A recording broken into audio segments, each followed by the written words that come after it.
Esse, sem dúvida, é o vídeo mais perigoso que eu já fiz para esse canal. Eu queria começar contando uma história que deve ser conhecida por muitos de vocês. Os gregos estavam perdendo a guerra para Troia. Então, como a sua última jogada, eles resolveram presentear Troia com um cavalo de madeira gigante. Troia, então, olhou para esse presente, olhou para esse cavalo e aceitou como se fosse um símbolo de que eles tivessem vencido os gregos nessa guerra.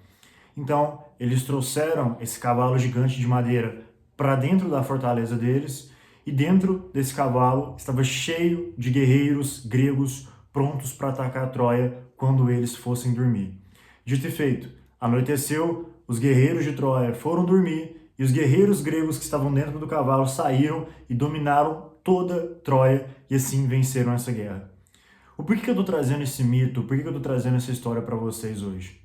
É porque o inimigo, quando ele quer vencer um inimigo maior do que ele precisa de uma cortina de fumaça. Ele precisa de uma distração. Porque quando você distrai o seu oponente, ele fica muito mais vulnerável.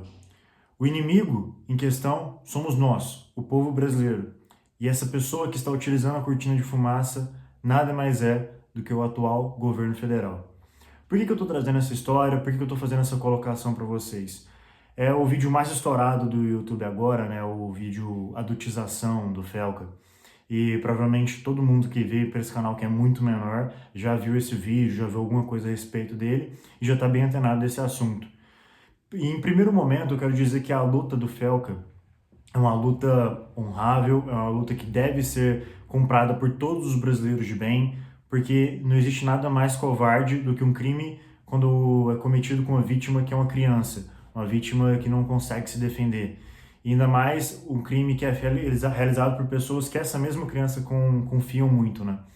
Então, eu não sou contra o movimento que o Felca está gerando, eu não sou um doente mental, um monstro que é contra isso. Essa luta, essa pauta que ele está trazendo é extremamente importante e é muito bom que essa pauta esteja sendo discutida para que a gente possa enfrentar essas pessoas que exploram de diversas maneiras as crianças, né, dentro da internet ou até mesmo fora dela. Só que qual que é o principal problema disso tudo? O problema é o contexto e a maneira que essa denúncia aconteceu. Porque em 2024, a apresentadora Antônia Fontinelli apresentou uma denúncia semelhante à denúncia que o Felco apresentou para aquele influenciador, o Ítalo, né? Ela literalmente falou que ele estava utilizando da imagem e do corpo dessas crianças para poder ganhar dinheiro, para poder monetizar em cima disso, e fez uma denúncia para o Ministério Público. Porém, a denúncia dela não foi para frente, ela perdeu depois, né, no processo judicial que ela abriu, e ela foi obrigada a remover todas as declarações que ela tinha feito para o Ítalo. Eu vou deixar depois na descrição desse vídeo o link dessa notícia, para vocês darem uma olhada. E é um tanto quanto curioso, em 2024, uma pessoa ter apresentado a mesma denúncia que o Felca apresentou, só que essa pessoa ter sido punida e ela não ter tido a representatividade, não ter tido a voz que o Felca teve. Por que será que isso aconteceu? Será que tem alguma coisa por trás disso? A gente pode perceber que quando o Felca traz esse vídeo dele à tona, faz essa apresentação que ele fez, né, com todos esses pontos que ele colocou, que, dizendo novamente, são importantes eles serem tragos para a luz, ele não só tem um vídeo mais estourado do YouTube Brasil no momento, como ele também aparece em vários programas de televisão, em vários portais de notícia, em várias páginas que, você concordando ou não concordando, são várias vezes questionadas por terem um pensamento político enraizado, né?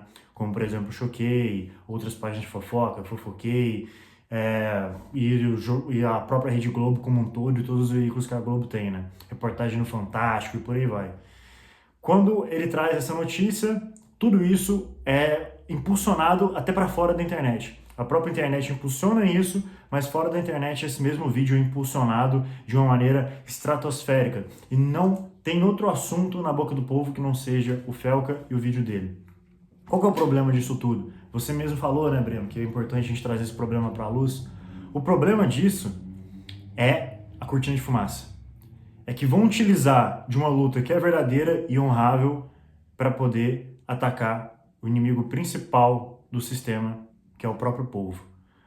Porque se você acompanhou as últimas notícias, o próprio atual presidente, né, o Lula, ele disse que se comoveu com o vídeo do Felca e reforça que precisamos acelerar o processo de regulamentar as redes sociais no Brasil.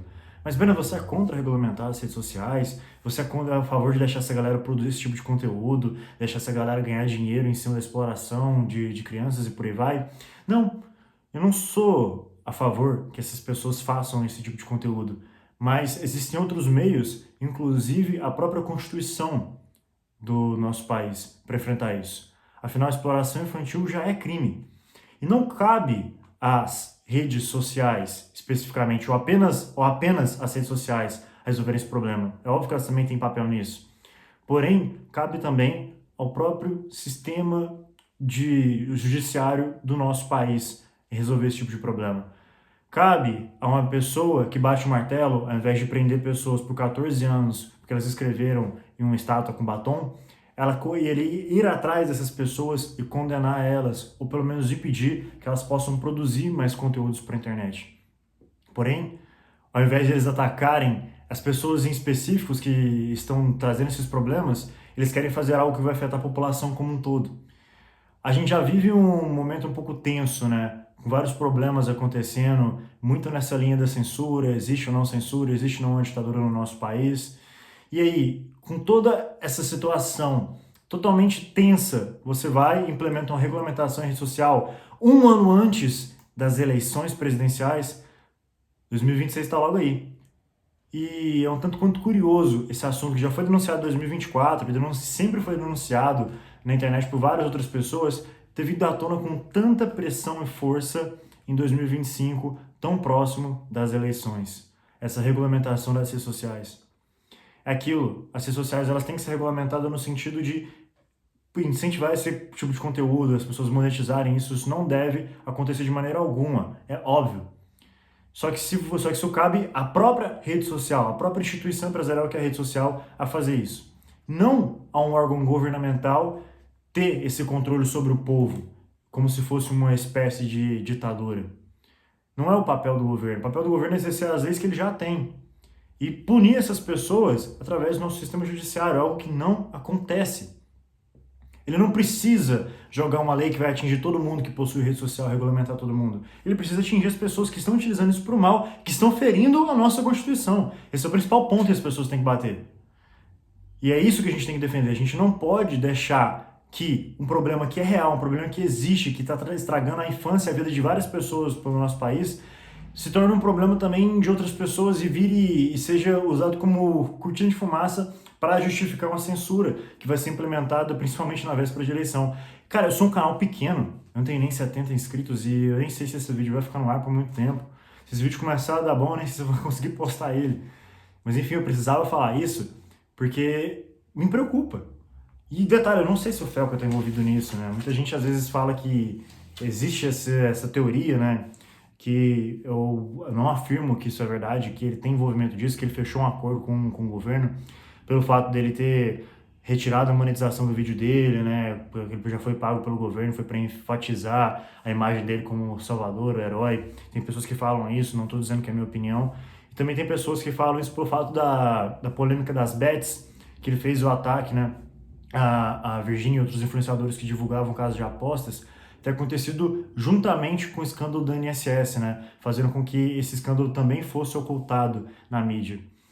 É óbvio que eu acho que são coincidências um tanto quanto curiosas, mas eu não acho que a gente pode afirmar e defender que o Felca tem algum tipo de envolvimento, alguma parceria com o governo. Afinal, o ato que ele fez é um ato importante, né, para nós como sociedade, que foi usar a mídia grande que ele tem, a grande proporção midiática que ele tem para trazer esse assunto à tona. Isso é realmente importante, todo mundo que tem essa presença midiática deve utilizar isso para o bem da sociedade. Só que é muito complicado a gente viver essa situação toda e toda essa manobra que está sendo feita pelo governo federal, aproveitando de um assunto tão delicado. Sinto muito te dizer isso, mas acho que essas pessoas não ligam para as crianças do nosso país. Elas ligam apenas para garantir que seus candidatos sejam eleitos em 2026 e fortalecer com que apenas a opinião e a expressão dela seja prevalecida nos próximos anos dentro da internet. Essa luta tem que ser feita agora. A gente não pode deixar essa cortina de fumaça tirar a gente do foco. Senão, as vítimas serão eu, você e todo o povo brasileiro que ousar discordar dessas pessoas. Eu precisei fazer esse vídeo, tenho certeza que ele não vai pegar 30 milhões de views igual o vídeo do Felca, porque eu não tenho o tamanho dele, mas se eu conseguir criar um movimento com uma pessoa que está aqui agora me escutou até aqui, essa pessoa mostrar esse vídeo para mais 3 pessoas e cada uma mandar para mais 3, a gente consegue conscientizar as pessoas e lutarem em prol da gente. É combater esses crimes contra as crianças, mas também combater a tentativa de censura do nosso povo. A gente tem que ter essa força, a gente tem que ir para frente. Eu não tenho nem 70 inscritos, como eu comentei, mas se de alguma forma eu conseguir conscientizar algumas pessoas e elas continuarem propagando essa conscientização, eu tenho certeza de que a gente vai conseguir criar algum tipo de movimento. Mas não fique calado e não deixe que te calem. Meu nome é Breno Lisboa, mas pode me chamar de professor. Foi um prazer te ter até aqui.